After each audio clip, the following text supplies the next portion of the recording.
আসসালামু আলাইকুম, সবাইকে শুভেচ্ছা জানাচ্ছি। মাসুম মাহবুব দেখছেন ওপেন দ্য ইউটিউব চ্যানেল এবং মাসুম মাহবুব ফেসবুক পেজ। বেশ কিছু ব্রেকিং খবর আছে। আজকে রাত ৮টায় যে লাইভটি করেছিলাম সেখানে আপনাদের বলেছিলাম ডোনাল্ড ট্রাম্পের গলা শুকিয়ে গেছে। সে ৫ দিনের জন্য ইরানে বড় অ্যাটাক ৪৮ ঘন্টার যে আল্টিমেটাম সেটাকে বাতিল ঘোষণা করেছে এবং তিনি বলেছিলেন যে ইরানের সাথে আমার ব্যাক চ্যানেলে আলোচনা হয়েছে এবং সেই আলোচনা ফলপ্রসূ হওয়ায় আমি এটি বাতিল করেছি। যুদ্ধ বন্ধ না, বাট ইরানের স্ট্রাকচারগুলোতে বড় বড় বিদ্যুৎ কেন্দ্র এবং গ্যাস ক্ষেত্রতে হামলা যে করবে আমেরিকা, সেই সিদ্ধান্ত থেকে ট্রাম্প ফিরে এসছে। কিন্তু তথ্যটা ইরানের গণমাধ্যম যেভাবে দিয়েছে তাতে করে মনে হচ্ছে আমাদের ড্রাম চাচ্চু এখন মিথ্যা বলা শুরু করেছে। বুঝতে পারছেন কি? আপনারা কি বুঝতে পারছেন? ভালো ভালো কিছু খবর আছে, আসেন। চুয়াডাঙ্গা থেকে দেখছেন, বাগদাদ ইরাক থেকে আমাদের ইউসুফ খান, আপনি সবসময় ভিডিও দেখছেন ভাই, আপনি অবশ্যই খুব টেনশন করেন বোঝা যাচ্ছে। চট্টগ্রাম থেকে রুবেল, চট্টগ্রাম ফিরোজ দেখছেন, পশ্চিমবঙ্গের দক্ষিণ কি পরগনা নাকি, গাইবান্ধা থেকে, গাজীপুর থেকে। ওকে, আপনারা সবাই ঢুকছেন, তাহলে একটু বেশি করে ঢুকেন। বাগেরহাট থেকে তারেক রহমান, বরিশাল থেকে আমাকে ভোলার এক দর্শক সেদিন নক দিয়েছিলেন, আমি নাকি তার নামটা বলি নাই, নামটা হারিয়ে ফেলছি, আবার নক করলে আমি আপনার নামটা বলার চেষ্টা করব। ভাসানচর থেকে, নায়েব আলী টাঙ্গাইল থেকে, ময়মনসিংহ থেকে, কাতার থেকে, ইরবিল ইরাকের ইরবিল, ইতালি থেকে, সৌদি আরব থেকে, মোহাম্মদপুর থেকে, চট্টগ্রামের আজিজ, রংপুর থেকে মুবাশশির, আমিনুল ইসলাম, চট্টগ্রাম, দিনাজপুর। ওকে, তাহলে ফেসবুকে আমি দেখতে পাচ্ছি আপনারা অনেক কম ঢুকেছেন আজকে লাইভে। লাইভটা খুব ছোট করব, কিন্তু গুরুত্বপূর্ণ কিছু বিষয় দেব। মার্কিন যুক্তরাষ্ট্রের একজন সামরিক কর্মকর্তা কর্নেল ডাগলাস ম্যাকগ্রো একটা চমৎকার কথা বলেছেন আজকে। তিনি বলেছেন রাশিয়ার প্রেসিডেন্ট ভ্লাদিমির পুতিনের পক্ষ থেকে ইসরায়েলকে একটি মেসেজ পৌঁছে দেওয়া হয়েছে। সেই মেসেজটি হলো, তুমি ইরানের সাথে যুদ্ধ করতে থাকো, বাট তুমি নিউক্লিয়ার ব্যবহারের চিন্তাও করবা না। আপনারা জানেন যে এই মুহূর্তে সেই দেশটির সামনে নিউক্লিয়ার ছাড়া আর কোনো পথ খোলা নেই। তার কারণটা হলো, ইরান তার আক্রমণের ধাড় এতটা মানে কি বলবো, তীক্ষ্ণ করেছে, বাড়িয়েছে, যে ওরা ওদের প্রতিরক্ষা ব্যবস্থা দিয়ে কিচ্ছু করতে পারছে না। ইরান যেখানে চাইছে সেখানেই আক্রমণ করতে পারছে। সবচেয়ে বড় চমকটি দিয়েছিল ডিমোনা। সেই ডিমোনাতে যে অ্যাটাক করেছে, সেই অ্যাটাকে পুরো লন্ডভন্ড করে ফেলেছে। ইরানের গণমাধ্যম বা আউটলেটগুলো বলছে প্রায় ১২০০ মানুষ প্রাণ হারিয়েছে এই আক্রমণে, যদিও সেই দেশটির পক্ষ থেকে বলা হয়েছে শতাধিক মানুষ আহত বা হতাহত হয়েছে। বিষয়টাকে কল্পনা করেন যে পিকচারগুলো আসছে গণমাধ্যমে, ডিমোনা আর্থ আর, তো সেখানে যে ব্যাপক আক্রমণ হয়েছে, মিসাইল বা ড্রোন অ্যাটাক হয়েছে, সেখানে আশপাশের ভবনগুলো কিছু নাই, পুরো ঝাঁঝরা করে ফেলা হয়েছে। তো সেই ভবনগুলোর মানুষগুলো কি বেঁচে আছে? সম্ভাবনা আছে। ইট পাথর যদি খসে খসে পড়ে যায়, মাটির মানুষ কোথায় গেল? হাসপাতালগুলোর দৃশ্য ভিন্ন রকম হয়ে গেছে, যে কারণে নেতানিয়াহু বলতে বাধ্য হয়েছেন, তার জনগণকে শান্ত থাকতে বলেছেন এবং বলেছেন তাদের পাশে আছেন তিনি। বিন গভীর সবচেয়ে ডিফিকাল্ট ম্যান, তাদেরকে সেই দেশটির মানুষ বলেছে যে এই যুদ্ধটা তোমরা লাগিয়েছ, এই যুদ্ধটা অন্য কেউ লাগায় নাই, তুমি লাগিয়ে এখন তুমি আমাদের মেরে আমাদের শান্ত করছো। তো সেই ডিমোনার কথা বলছি, যেখানে ১২০০ মানুষ হারিয়ে গেছে, এমনটি বলা হচ্ছে ইরানের গণমাধ্যমে। তো ডাগলাস ম্যাকগ্রো তিনি বলছেন, সামরিক কর্মকর্তা, রাশিয়া ভ্লাদিমির পুতিনের পক্ষ থেকে যে বার্তা ওই দেশটিকে, নেতাকাকুর দেশটিকে দেয়া হয়েছে, সেখানে বলা হয়েছে তুমি যুদ্ধ করো, বাট ইরানের নিউক্লিয়ার অ্যাটাকের কোনো পরিকল্পনা যদি করে থাকো সাবধান। যদি তুমি এমন কোনো চিন্তা করে থাকো, কনফার্ম ধরে রাখো, রাশিয়া তোমার দেশে নিউক্লিয়ার অ্যাটাক চালাবে। দুটো প্রশ্ন আসতে পারে, রাশিয়া এই যুদ্ধে নামবে? রাশিয়া তো ইসরায়েলের ইস্যুতে খুব কোমল, সফট, যদিও তারা আমেরিকার পতন চায় ইরানের মাধ্যমে, তাই ইরানকে সাহায্য করছে, কিন্তু তারা ইসরায়েলের পতন চায় না। কিন্তু বিষয়টা আসলে কি হতে পারে? বিষয়টা হলো, এই যুদ্ধে যদি ইরান হেরে যায়, হেরে যাবে রাশিয়া, হেরে যাবে চীন। নিজের অস্তিত্বের জন্য এই দেশ দুটো এখন ইরানকে খুলে প্রকাশ্যে সাহায্য করতে হবে। যেমন ইরান বলে দিয়েছে, হরমুজ থেকে তোমরা যদি তেল নিতে চাও চীনের কারেন্সিতে নিতে পারো, আপত্তি নেই, কিন্তু মার্কিন কারেন্সিতে, ডলারে কেউ তেল নিলে আমি ঢুকতে দেবো না, আমি পাওয়া মাত্র অ্যাটাক করব। এটা চীনের জন্য ভালো হলো না? আবার এই অ্যাটাকের কারণে সবচেয়ে বেশি তেল বিক্রি করছে কি এখন? রাশিয়া। তারা 6 বছরে যা বিক্রি করতে পারে না, তারা এই গত 1 মাসে সেটা বিক্রি করে ফেলবে। বিশাল অর্থনৈতিক লাভ রাশিয়ার। মাঝখান থেকে ধরা খেল কে? ড্রাম চাচ্ছ। তিনি পুরো গালফ কান্ট্রিকে অস্থিতিশীল করে ফেলছেন, হরমুজ দিয়ে বা তেল বন্ধ, গ্যাস বন্ধ, তার ব্যবসা বাণিজ্য ক্লোজ। তো এই পরিস্থিতিতে ভ্লাদিমির পুতিন ওই দেশটিকে বলল, নেতাকাকুর দেশটিকে বলল, তুমি ভুলেও কল্পনা করো না যে তুমি ইরানে নিউক্লিয়ার অ্যাটাক করবে। যদি তুমি এমন কোনো চিন্তা করো তাহলে রাশিয়া তোমার উপর অ্যাটাক করে বসবে। তার দুটো কারণ। ইসরায়েল স্যামসাং পদ্ধতিতে কাজ করতে চায়। স্যামসাং পদ্ধতিটা কি আসলে? অর্থাৎ তারা যদি শেষ হয়ে যায়, পৃথিবীকে ধ্বংস করে শেষ হবে, তাদের কাছে যতগুলো নিউক্লিয়ার আছে এগুলো সব হিট করে বসবে। তাই রাশিয়া তাদেরকে মানে প্রথমেই সতর্ক করে দিয়েছে। এটা মার্কিন সেই কর্নেল ডগলাস ম্যাকরন এই কথাটি বলেছেন। আসেন 2 নম্বর গুরুত্বপূর্ণ খবরটা কি।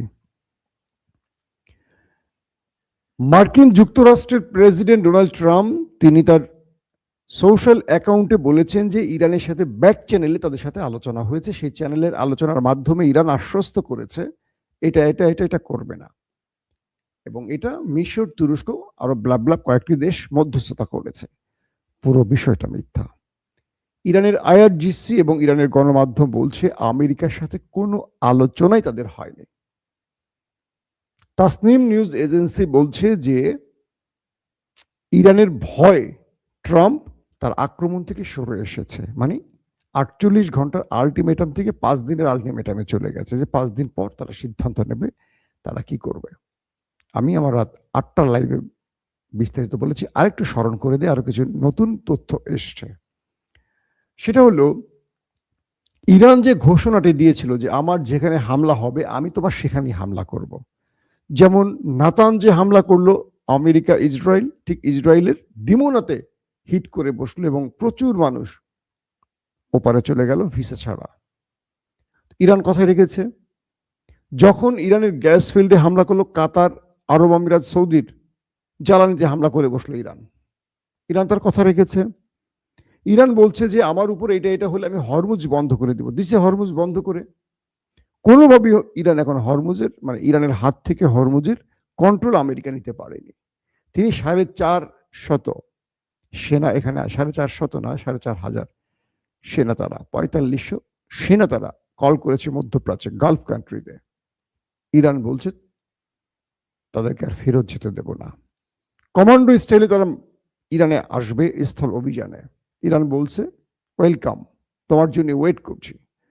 ডোনাল্ড ট্রাম্প ভাবছেন যে এটা কোন ইরান? এটা খামেনির ইরান নাকি এটা নতুন কোন ইরান? ট্রাম্পের রাজনৈতিক অ্যাডভাইজাররা বলছে, মিস্টার ট্রাম্প, খামেনিকে মেরে আপনি কি ভুল করছেন বুঝতে পারছেন? খামেনি যখন বেঁচে ছিল আমরা আলোচনা করতে পেরেছি, তিনি একটি সহনশীল, নরম, ভদ্র মেজাজে, শান্ত স্বভাবের লোক ছিলেন। 12 দিনের লড়াই যখন হলো ইসরায়েল ইরানের, আমরা খামেনিকে প্রস্তাব দিয়েছি, যুদ্ধবিরতি করেছেন তিনি। তখনও তিনি ব্যাকফুটে ছিলেন না, তিনি বিজয়ের দিকে ছিলেন, কিন্তু তিনি তার দেশের মানুষ বা বিশ্ব পরিস্থিতির জন্য তিনি এই যুদ্ধ থেকে ফিরে গেছেন আপনার প্রস্তাবে, কিন্তু তাকে তো মেরে দিয়েছেন। আপনারা তো আলী লারিজানিকে মেরে দিয়েছেন, আপনার শীর্ষ 30-40 জন শীর্ষ ব্যক্তিকে মেরে দিয়েছেন মিস্টার ট্রাম্প। আলোচনা এখন কার সাথে করবেন? মুজতফা খামেনি, তিনি তো বাবার মতো নরম স্বভাবের নন। তিনি বসে গেছেন মাটির নিচে, আলু পটল বানাতে, মানে নিউক্লিয়ার রেডি করতে, কারণ আসছে লড়াইটা নিউক্লিয়ার লড়াই হতে পারে। সো বাবার ফতোয়া বাবার সাথে চলে গেছে, এখন ছেলের ফতোয়া শুরু। দেশের নিরাপত্তার প্রয়োজনে লাগবে নিউক্লিয়ার পারমাণবিক বোমা। শুধু শান্তিপূর্ণ না, যারা অশান্তির সৃষ্টি করছে পৃথিবীতে তাদেরকে শান্ত করতে এটা লাগবে। কে বলছেন? মুস্তফা খামেনি। এই পরিস্থিতিতে ট্রাম্প এখন মহা চাপে পড়ে গেছে। ট্রাম্প বলছেন যে এই ইরান তো সেই ইরান না, এটা কোন ইরান? আমি একটা মারলে আমাকে দুইটা মারে, আমি এক গালে মারলে আমার দুই গালে মারলে দুই গালে মারছে। আমি বুঝতে পারছি না, সৌদি আরবকে মারছে, কাতারকে মারছে, কুয়েতকে মারছে, জর্দানকে মারছে, বাহরাইনকে মারছে, আরব আমিরাতকে মারছে, কাউকে ছাড় দিচ্ছে না। পুরো গালফ কান্ট্রিকে বলছি আসো আমার সাথে যুদ্ধে, কেউ ভয়ে আসছে না। মানটা ইরানকে তো ভয় পায় কেন? এখন বলছেন ট্রাম্প, ওরে বাবা, ও তো ন্যাটো তো ভয় পায়, ইরানের ভয় ন্যাটো আমার সাথে আসলো না, ইউরোপীয় ইউনিয়ন আসলো না, জাপান আসলো না, দক্ষিণ কোরিয়া আসলো না, কেউ আসলো না। আমি সবাইকে ডাকলাম, সবাই আমাকে খালি হাতে ফিরিয়ে দিল। এখন বলা হচ্ছে নেতাকাকুর দেশটি বলছে জয়েড কুশনার এবং উইটকফ তাদেরকে বলছে তুমি ইরানের সাথে একটা আলোচনা করো, একটা মুখ রক্ষা ফেস সেভিং পদ্ধতি বের করো, কারণ ইরান আমার প্রতিরক্ষা ভেঙে চুরমার করে দিয়েছে। এখন ইরান চাইলে নেতানিয়াহুর পিছন থেকেও মারতে পারে, সামনে দিয়েও মারতে পারে, কোনো দিক থেকে আর ছাড় দেবে না। ডিমোনা যে খেয়ে ফেলছে। ইরান কি করছে? যখন 48 ঘন্টার আলটিমেটাম দিয়েছে আমেরিকা, তখন সে গালফ কান্ট্রির বড় বড় বিদ্যুৎ কেন্দ্রগুলোতে মিসাইল আপলোড করেছে এবং লক করেছে। ইসরায়েলের হাইফা, তেল আবিব সহ বড় বড় যতগুলো পাওয়ার প্ল্যান্ট আছে সবগুলোর দিকে মিসাইল লঞ্চ করে, ব্যালিস্টিক এবং হাইপারসনিক সেট করে লক করে দিয়েছে। মুস্তফা খামেনি বলে দিয়েছে আমার দেশের গ্যাস এবং বিদ্যুতে আক্রমণ হওয়ার সঙ্গে ফিউ সেকেন্ড কেউ এক সেকেন্ডের জন্য ওয়েট করবে না, জাস্ট বুতামে চাপ দিবা। ইরানে বিদ্যুৎ থাকবে না মানে মধ্যপ্রাচ্যে অন্ধকার হবে। মোসাদ এবং সিআই ইন্টেলিজেন্স গুলো বলছে ইরান হুমকি দেয়নি, ইরান রেডি করে ফেলেছে তার সব।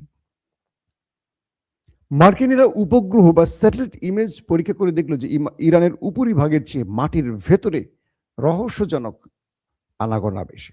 অর্থাৎ ইরান তার এই মিসাইলগুলোকে মাটির উপরিভাগে রাখেনি যে আমেরিকা ইসরায়েল এসে সেই স্টোরেজে হিট করবে। কিছু হিট আজকে হয়েছে, ভালো কয়েকটা হিট হয়েছে, বাট ইরানের সংবেদনশীল কোনো স্থানে না। যেটা ইরান করছে তারা করছে, কোনো গ্যাস বিদ্যুতে হয়নি, এতটুকু এখন পর্যন্ত জানি। মরুভূমির মধ্যে, পাহাড়ের মধ্যে, বিভিন্ন মানে গোপন গোপন জায়গায় ইরান তার ভয়ঙ্কর বিশাল আকৃতির মিসাইলগুলোকে সেট করে রেখেছে। যখন শত্রুর বুকে আছড়ে পড়বে, এটা মাটির ভেতরে মাটি ফেড়ে একটা বড় কূপের মতো খনন হয়ে যায়। অটোমেটিক উপর থেকে একটা দরজা বা পাত বা একটা গেট খুলে যায়, আস্তে করে সরে যায়, তখন মিসাইলগুলো সেখান থেকে উৎক্ষেপণ করা হয় শত্রু দেশকে টার্গেট করে। এতদিন আমেরিকার প্রেসিডেন্ট দাবি করেছেন তিনি সকল মিসাইল স্টোরেজ ধ্বংস করে ফেলেছেন ইরানের, আর এখন দেখছেন যে ইরান আরো বেশি মিসাইল মারছে। তাহলে মিসাইলগুলো কোত্থেকে আসছে?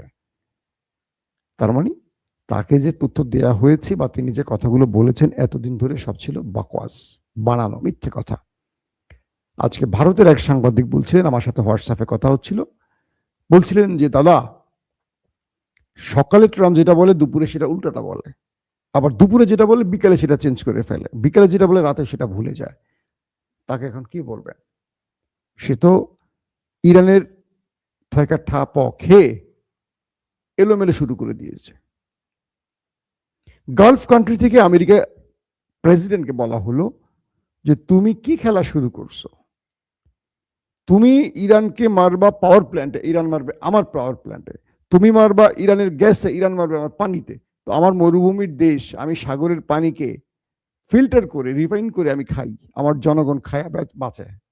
এটা তো মিষ্টি পানির ব্যবস্থা নেই আমার দেশে। তুমি মারবা ওর পাওয়ার প্ল্যান্টে, ও মারবে আমার পানি শোধনাগারে।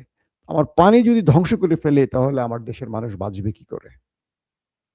আমার তেল ধ্বংস হয়ে গেলে তো আমার তো আবার ভিক্ষা করে খেতে হবে। আরবরা যেভাবে আগে বেদুইনের মতো ছুটছিল আবার ছুটতে হবে। আমি তো তেলের উপরই তো আজকে এই প্রাসাদ গড়েছি, বিশাল কিছু করেছি। তো আমার তেল ধ্বংস করে ফেললে কি হবে? ইরান তো টিকে যাবে, ওরা তো লড়াই করা জাতি, আরবের মতো না। আরব তো এখন 8-10টা বউ রাখে, আর সাগরে বিশাল বিশাল তাদের নিজস্ব প্রাইভেট কি বলে জাহাজ থাকে, আকাশের জাহাজ, পানিতে জাহাজ, খাবে দাবে ফুর্তি করবে, এই তো তাদের জীবন। এখন পর্যন্ত ইরানে একটা অ্যাটাক করার সাহস করছে? যতটুকু এগিয়েছে ততটুকু পিছিয়ে গেছে তারা। ট্রাম্প ডাকছে, তারপর সাহস করে না ইরানের সাথে লড়াই করতে, যে ইরানকে যদি একটা মারে ইরান তো তামা করে ফেলবে, কিচ্ছু রাখবে না। ইরান বলছে মক্কা মদিনা ছাড়া কিচ্ছু থাকবে না। তার মানে বুঝছেন তো, মক্কা মদিনাকে ছাড়া আর কিচ্ছু থাকবে না। আল্লাহ রাসূল বা সাহাবিদের স্থানগুলো ছাড়া, হজের স্থান ছাড়া, নামাজের স্থান ছাড়া বাকিগুলো ইরান খান্ডার বানিয়ে ফেলবে। তো এই পরিস্থিতিতে সবচেয়ে বিপদে আছে এখন মিস্টার ট্রাম্প। তিনি বুঝতে পারছেন নেতানিয়াহু তাকে ট্র্যাপে ফেলে যুদ্ধে নামিয়ে তাকে খেয়ে দিয়েছে। এখন তিনি কোনো প্রকার সহযোগিতা পাচ্ছেন না। তিনি বলছেন 5 দিন যুদ্ধ বন্ধ, মানে কি বলে বিগ অ্যাটাক বন্ধ, যুদ্ধ বন্ধ না। এটা আইআরজিসির পক্ষ থেকে বিবৃতি আসছে, ইরানের গণমাধ্যমগুলো বলছে। তাসনিম নিউজের আমি নিউজটা আপনাদের পড়ে শুনিয়েছিলাম আজকে 8টার নিউজে। তারা বলছে যে আমেরিকার সাথে কোনো আলোচনা হয়নি, তারা এখন যুদ্ধের মাঠে আছে, বিজেতার আসনে আছে। কিসের আলোচনা? আলোচনার জন্য ওই 3টা শর্ত যে আগে বলেছি, যে এই আশেপাশের গালফ থেকে আমেরিকাকে চলে যেতে হবে, আমাদের সব ক্ষতিপূরণ দিতে হবে, আর নিষেধাজ্ঞা তুলতে হবে। এই 3টা আমেরিকা মানলে আমরা আলোচনায় যাব, আর কোনো আলোচনা নাই। কিসের উইটকফ, কিসের জার্ড কুশনার, এগুলো তো সব ইসরায়েলি অ্যাসেট। দর্শক, এই পরিস্থিতিতে যুদ্ধের এমন একটি জায়গায় রাশিয়াও খুলে নামছে, যেটা আমি বললাম যে কর্নেল ডগলাস ম্যাকডোনের বক্তব্য, যে রাশিয়া ইরানের উপরে যদি শত্রুর নিউক্লিয়ার অ্যাটাক হয়, রাশিয়া প্রকাশ্যে তার নিউক্লিয়ার অ্যাটাক করবে, এমন একটি আভাস তিনি দিয়েছেন। রাশিয়া কিছু বলেনি, তার বক্তব্য। মার্কিন ইন্টেলিজেন্স গুলো বলছে, রয়টার্স বলছে, বা তাদের বড় বড় গণমাধ্যমগুলো বলছে, এই যুদ্ধ আগামী দিন আরো ভয়াবহ ধারণ করবে, এবং এটা নিউ ওয়ার্ল্ড অর্ডার পরিবর্তন করবে। আমেরিকার উচিত এখনই একটি পথ খুঁজে বের করা। আমেরিকা যদি পথটি খুঁজে বের করতে না পারে, আমেরিকার সামনের পথটা অন্ধকার হয়ে যাবে। এখন তাদের সামনে ইরানকে আর ম্যানেজ করার কোনো পথ খোলা নাই। ইরান বলছে যে আমার হরমুজে আমি আছি, যদি আমেরিকা হরমুজে অ্যাটাক করো, পুরো হরমুজে আমি বন্ধ করে দেবো। এখন যতটুকু ছাড় দিচ্ছি সেটুকু ছাড় দেবো না। আবার বলছে তুমি যদি বিদ্যুৎ দেওয়ার, আমি তোমার মিত্র বা তোমার স্বার্থ সংশ্লিষ্ট সকল বিদ্যুৎ বন্ধ করে দেবো। তুমি আমার নিউক্লিয়ার হিট করবা, আমি ডিমোনার কিচ্ছু রাখবো না, সব শেষ। তোমাকে আমি অ্যালার্ম দিয়েছি, ডিমোনাতে যে হিট করছি 1200 জনের উপরে পাঠাইছি, তোমার অ্যালার্ম, সতর্ক। এরপর তুমি চিন্তা করো কি করবা। অনেকে ধারণা করছেন যে ইরানের যদি কোনো নিউক্লিয়ার অ্যাটাক করা হয়, ইরান এতদিনে নিউক্লিয়ার রেডিও করে ফেলেছে, পাল্টা নিউক্লিয়ার অ্যাটাক ইরানও করে বসবে। এখন আমেরিকার জন্য সবচেয়ে বড় টেনশনের কারণ, ইরানকে লাইনে আনতে না পারলে তার পরাশক্তির তকমাটা খুলে পড়ে যাবে। আমেরিকাকে কোনোভাবে আর ছাড় দিতে রাজি না ইরান। পেছনে চীন, রাশিয়া তার সুবিধাটা আদায় করছে আর ইরানকে সাহায্য করছে।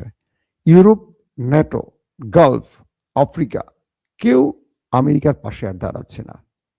কোনোভাবেই তারা আর পারছে না আমেরিকাকে বাগে, কি বলে, ইরানকে বাগে আনতে। পাশাপাশি হুতি বলে দিয়েছে যে এখন তারা ইরানের দিকে তাকিয়ে আছে, যখনই নির্দেশনা আসবে রেড সি কিংবা বাবুল মন্দব, লোহিত সাগর তাদের টার্গেটে পরিণত হবে, মানে কোনো জাহাজ আর এখানে আসতে পারবে না, ওই পথটা বন্ধ করে দেবে। হিজবুল্লাহ তো মোটামুটি আলু পটল মারছে, নেতা কাকুর বাড়িতে সমান তালে মারছে, যারা ঢুকছে তাদেরকে চারদিক থেকে ঘিরে ফেলে মারছে। ওরা সব দিকে ধোলাই খাচ্ছে, মানে বড় আকারে ধোলাই খাচ্ছে। ইরানে আজকে যে বড় বড় আক্রমণ করেছে, তার পাল্টা আক্রমণ আবার ইরান শুরু করেছে, এবং ক্লাস্টার শুধু নয়, ভ্যারাইটিস মিসাইল দিয়ে নেতা কাকুর সাথে এখন খেলা চলছে। এই পরিস্থিতিতে ডোনাল্ড ট্রাম্প আসলে এখন আলোচনা চাইছেন যুদ্ধ বন্ধে, কিন্তু ইরানের শর্তগুলো খুব ডেঞ্জারাস। কারণ গালফ কান্ট্রি থেকে আমেরিকা চলে যাওয়া মানে ইসরায়েল শেষ, অরক্ষিত হয়ে যাওয়া। সকাল বিকাল সবাই এসে একবার করে কান ধরবে, একটা করে চটকানা দেবে। আমেরিকা তো দেশটাকে বাঁচাবার জন্য মধ্যপ্রাচ্যে আসন ঘিরে বসেছে, ঘাঁটি ঘিরে বসেছে। এটা আরবরাও বুঝে গেছে। আরবরা এখন আমেরিকাকে সরাতে ব্যস্ত, তারা চায় আমেরিকা সরে যাক, কিন্তু সাহস করে বলতে পারে না, কারণ তাদের প্রাণ শক্তিটা আমেরিকার সিন্ধুকে বন্ধী। তারা আমেরিকাকে সেই চুক্তি করেই ক্ষমতায় বসে আছে, রাজ পরিবার রাজ্য আসনে বসে আছে। এখন ইরান নিউ ওয়ার্ল্ড অর্ডার সৃষ্টি করতে চায়, ডলারের পতন ঘটিয়ে নতুন কারেন্সিকে সামনে আনতে চায়। আমেরিকা সেই পথে হাঁটছে। আস্তে, আস্তে ধ্বংসের কিনারে যাচ্ছে। এখন ট্রাম্প পুরো আমেরিকাকে বিপদে ফেলে আমেরিকার এই শক্তিকে পৃথিবীর কাছে খাটো করে ফেলেছে। এখন কোন দেশের কাছে সাহায্য চাইলেও তারা ট্রাম্পের পাশে দাঁড়াচ্ছে না। এটা আমেরিকার জন্য অনেক বড় কষ্টের, অপমানের।